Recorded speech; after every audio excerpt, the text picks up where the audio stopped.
Hello, my name is Desiree, and I am a TI, a targeted individual, and I'm here because I have a story and I think that it should be heard, and it's up to you whether you want to believe it or don't, but it really did happen. I believe that there's a lot of YouTube videos explaining what gang stalking is. So I'm not going to dive too much into explaining on what that is. I will a little bit as I go. And gang stalking is a systematic form of control that places targeted individuals under surveillance 24 hours a day, 7 days a week.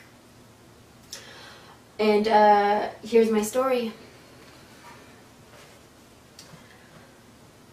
I think it began about 3 years ago, give or take. I started to notice first with my cell phone. It's around the time when they first came out with the Android phone, which was really exciting. I started to notice that there was a lot of clicks on my phone and a lot of static, and then sometimes I would hear other people talking on the phone, or sometimes people would say they would call me and they would get a guy answer my phone, or they would get some guy's answering machine when they called my phone number. Or sometimes they would call me and it would say, "You are not authorized to make this call by your account holder." I still don't know what that means and why some people were able to call me and some people were not able to.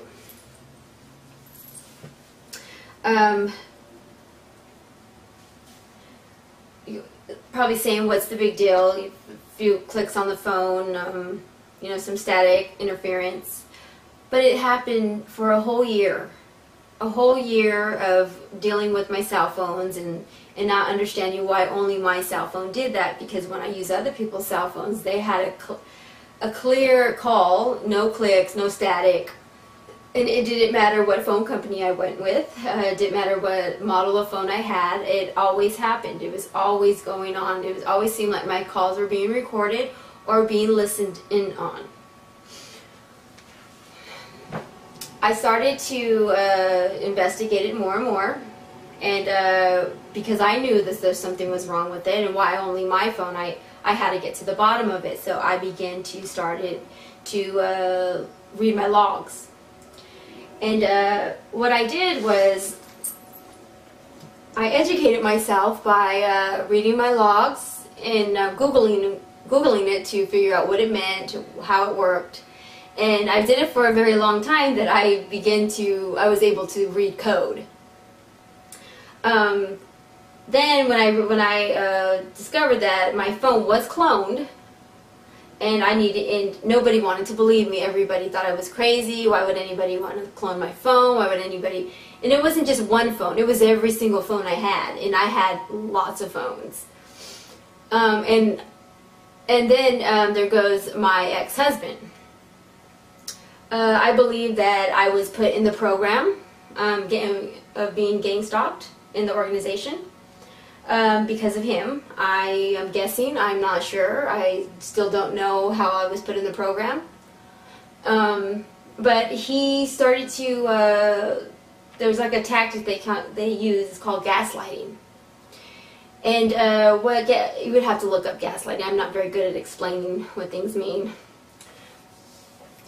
He started to try to convince me that I was crazy, and that there was something wrong with me, and that I was losing my mind, because I was always thinking people were stalking me, or people were on my phones, or which does sound weird, but I mean, when it happens, it happens. I started to believe him because it was really happening, and I was questioning my sanity and reality, because how could all this stuff be happening? So he began to open doors, and I would come out running out, open the doors and unlock the doors, and I would come running out and be like, "Who did that? Who opened the door?" And he used to say to me, "Nobody opened the door. I think you're schizophrenic, or I think that you're seeing things and you probably need help." But this went on for a very long time. So I did believe that I was crazy and I was losing my mind, and I wanted to believe him. He was my husband. Why would he lie to me? As the years went by, there started being break-ins into my home, and my ex at the time did not want to acknowledge the fact that this was going on. He kind of seemed to brush it off like it wasn't a big deal. So after I started noticing that he may be involved with whatever was going on, we decided to sleep in separate rooms. We were going to go with the divorce. On December 6, 2013, at, I believe, 3:30, 3 or 4 in the morning, I woke up and I couldn't breathe. I was paralyzed from the waist down. My vision it looked like it was melting, but what was happening is that my face was actually drooping. I dialed 911, and the ambulance came, and then they took me, and I started to say that I believed I was poisoned. Because who has those kind of symptoms? And I was 33 years old. I've never had any symptoms like that before. I've always been a healthy person. And so when I got there, they sent a psychiatrist to speak to me, and because they thought I was crazy. Who gets poisoned, right? They sent a psychiatrist to talk to me, and then they said that my husband was there saying that I was crazy and that I was, just a crazy person, and that I would say some crazy things. But then the doctor came up to me, and they didn't believe me, nobody believed me, told me that the only reason why he would entertain the fact that I may have been poisoned was because my potassium was really low. So he said that he was going to do a toxicology report on me. So they did. They took my blood, and then they had me pee in a cup. And then the psychiatrist was trying to talk me into going into a behavioral hospital because of the claims that I was making was unrealistic, and my ex was saying I was crazy. And then they notify the police. They notify the police, and the police began to walk over to talk to me, and as they were walking to talk to me, my ex stopped him and began to tell him his thoughts about me and what I was saying, and then I saw this was going on, so I decided I was going to walk out of the hospital because I didn't want to be put against my will into a hospital, because I don't know what that toxicology report was going to say. I went home. My kids were home because I have 2 kids. I went home. My kids were home. My ex wasn't there. And then when I got home, my ex never came home. He never came back. He never came to my house. He never came back to the house to get stuff, to get a suitcase. He didn't get nothing. I later got a call from a detective from the police department and told me, Desiree, why did you walk away from the hospital? And I told him that I was scared, and that I didn't want to be put in a behavioral hospital, and I was scared because I know some of the things they were saying was crazy. Well, he told me, Desiree, they found an unidentified toxin in your body, and that they found blood in my urine. And that my ex was saying that I was so crazy that I probably poisoned myself to try to get him in trouble. Which we all know, like, why, it's just silly, the silly talk. I wouldn't poison that's just not what people do. So I was like kicking my own butt for walking out of the hospital, but how could I have been sure what was going to happen to me? Everything else was in my life was crazy. I just didn't want to believe it. I don't know why I had those symptoms and why I was paralyzed from the waist down, or what they wanted to call a mini stroke. That night, I remember being really scared. Not every day you find out that maybe a loved one poisoned you, or maybe somebody else poisoned me. I don't know. I still don't have proof. All I have is proof is that I was poisoned. After they had told me that I had an unidentified toxin in my body, they also had told me that I needed to go to the CDC to go find out what toxin it was, and so they can further investigate what happened to me and why. And they had a police officer come to my house, and I explained to him everything that was going on, and he had said to me, he goes, well, if your husband didn't poison you, then why isn't he here trying to get you help? Which that made a lot of sense for me, because if I was so crazy, why would he trust me with the kids and leave me there by myself? But he never came home. I lost contact with him for a while, a couple days, I believe. All I know after that was I was really scared. I had no idea what was going on and why this was happening to me, why my life had been slowly tumbling down. There started being police officers watching me. There was always a cop car parked in front of my house, or every time I left, the cops would follow me to my destination, and they would follow me back, and anybody that came to visit me, they would always follow them too. I don't know if that's a normal protocol that they have after they believe somebody was poisoned. I still don't know. Nobody ever talked to me after that. It seemed like nobody even cared. I had nobody really wanted to believe me, because I've been saying all this crazy stuff was happening, and everybody kind of didn't want to deal with it. They just wanted to live with their normal lives and their families, and they didn't want any chaos, which is understandable, because that's anytime somebody called me on the phone, all I had was pure chaos to talk about on the phone. I called an old friend of mine. He lived in Prescott, and I had asked him if he would come and help me move. And at that moment in time, he had told me that he would rent out his place to me, and I could stay there. And because I wasn't going to stay in that house that I was living at, because of a lot of painful memories there, and I just wanted to get out. So later on, I moved into this house, which was far away from the house I was living at, and I decided to get a security system, which is Monotronics. Was being monitored by Monotronics, and the company was called Envision Security. And the reason why I say this is because I've had many things go wrong with the security system, and these are one of the main reasons why I know something was going on. Well, I always knew that there was something going on. I just never had really proof.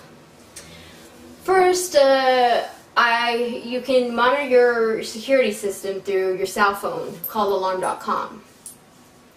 And I also had a motion sensor, or that would take pictures, and I also had a video camera, and I had I had alarms on the windows, and everything would notify me if somebody opened a door, somebody opened a window. It would notify my cell phone, because by then I was really paranoid. And that's one of the things that they do to you, is that they put you in the state of mind where you're always paranoid, and you always think that if something goes wrong, it's somebody doing it to you. Well, at that moment in time,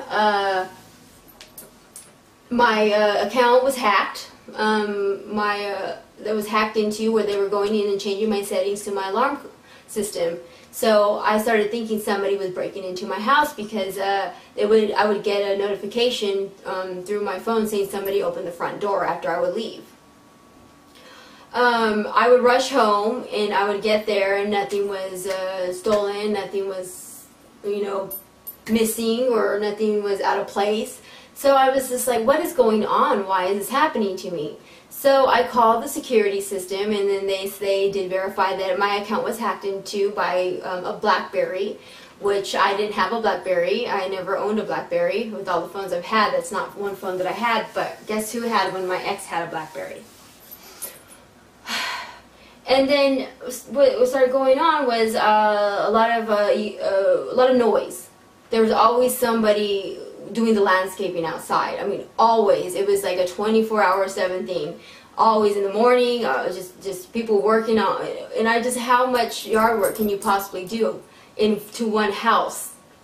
And that was another thing that they would do, is they would make a lot of noise. They wanted to, I guess, irritate me, or I don't understand why that was one of their tactics. Then what happened after that with my security system, every time I would leave, they started breaking into my house, and then the alarm would notify me that somebody broke in my house, and that there was a motion sensor went off, and it would take a picture, but yet the picture would never show anything. It would always say it was loading, loading, loading. And I'm just saying, well, what's the use of having this alarm system if it doesn't even work?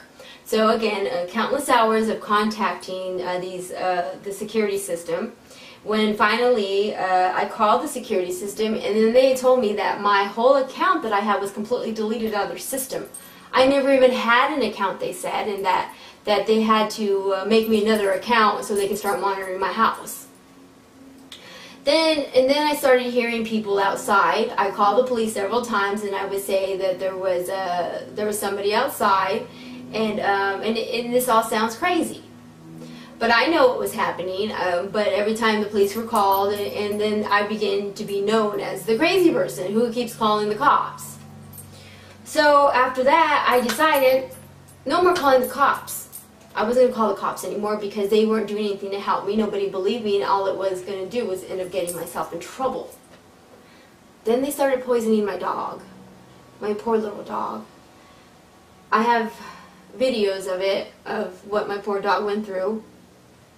And I have several people I contacted, and they, everybody kept telling me, no, maybe she got stung by a scorpion, or, always trying to downplay it. But I knew that there was her food looked funny. It just didn't look right. It looked like it was chewed up and spit out. And it could have been my dog who did that, but my dog was really sick, and she was paralyzed. She couldn't move her legs. But the next day she was better. But I knew that there was something going on, and after that I decided I needed to move. At the time, I had a really close friend who used to come over to my house, and then she started to get gang stalked as well. She started getting her cell phones monitored, and there was always something going on, and it got to the point where she believed that I was doing it to her, because I was the only one that knew enough about phones for anybody to be capable of that, or who would care what she was doing but me, I guess.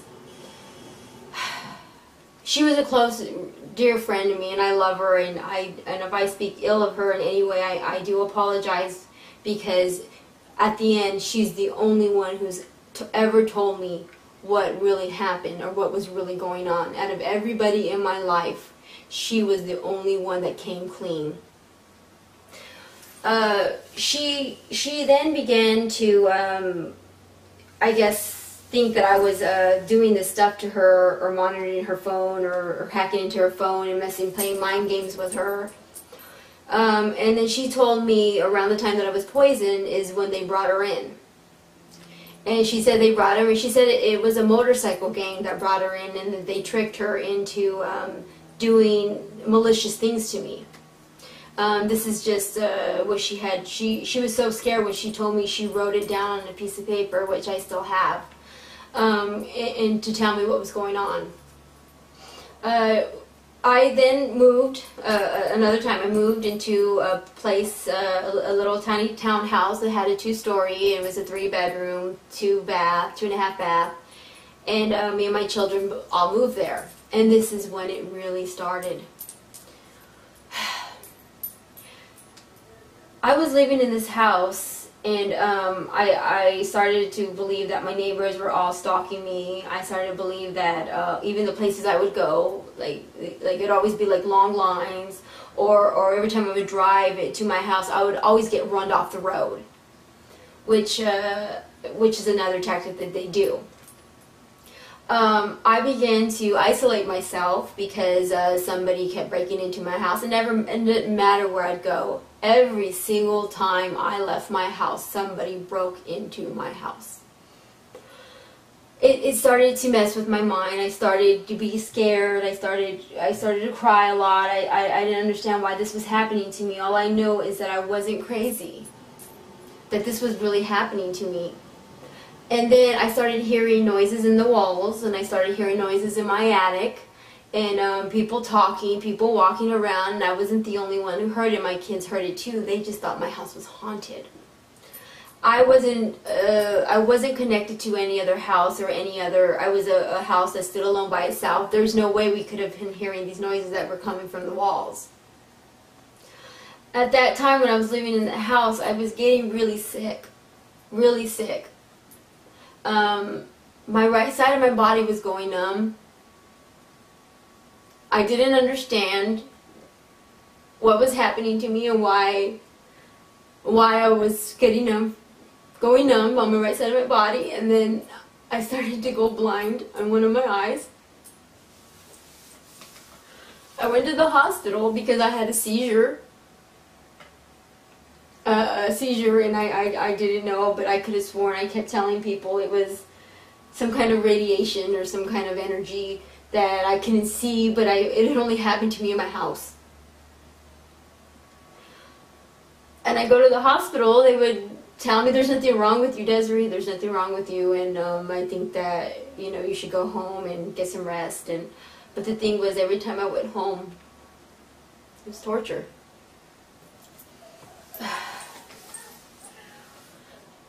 When Jackie finally told me what was going on, that's my friend, my close friend, she told me that it was a religious cult funded by the government, that there was a basement in my house, and that they were monitoring me to try to get me to do something illegal, to either do something illegal, to institutionalize me, or have me commit suicide. That was their goal. It's some sort of a mind control technique that they do, and I'm not really quite sure. I'm going off of what she said. I knew the noises, where they were coming from, and then where they were talking, and when they were in my walls or in my attic, or, you know, whatever sick games that they played on me. I then got really upset, and when she told me this news, I ran out of my house, and I left my car, and I ran and I called my ex, and I told him that I found a latch into my stairs, which I did, and I found the people that were in my stairs. And my ex told me, Desiree, just do what they want. They're not going to hurt you. At that time, that was a reassurance that he was involved, as well as she was involved, and that several other people were involved with this. But once I found that latch into my stairwell, and I was going to go in there to find out and take pictures, which I have pictures of the opening to my stairwell, I then get a knock on the door. It was 2 policemen that came and said that they had got a disturbance call from an anonymous call. They said an anonymous call, and then they looked around. They saw what I did to the stairs to open it, and then they decided to take me, and they put me in a behavioral health hospital. At that time, I didn't know that that's was going to be the best thing for me, because I was taken away from the perpetrators and put away where they weren't able to get me. I then got my mind together, got better, because I was in a bad place. I was in a really bad place. And then I met somebody there. I met somebody there in the annex that is going through the same exact thing I'm going through, and he's the one that had the information I needed, because I've been investigating this for a very long time. Not to mention, I enrolled myself into DeVry University to learn how to code, so I can code myself. And that's when he told me what it was. It was called gang stalking, and the purpose of it, and the program, and how it's funded by the government. And here I am. There's a lot more to the story. I left a lot of stuff out to save time. But I'm here to make an awareness. what this has done to me is destroyed my life. It took everything I had. All my possessions are gone. I don't have anything. I don't have my children. The children were taken away from me. My money was taken from me. My sanity was taken away from me. And what this was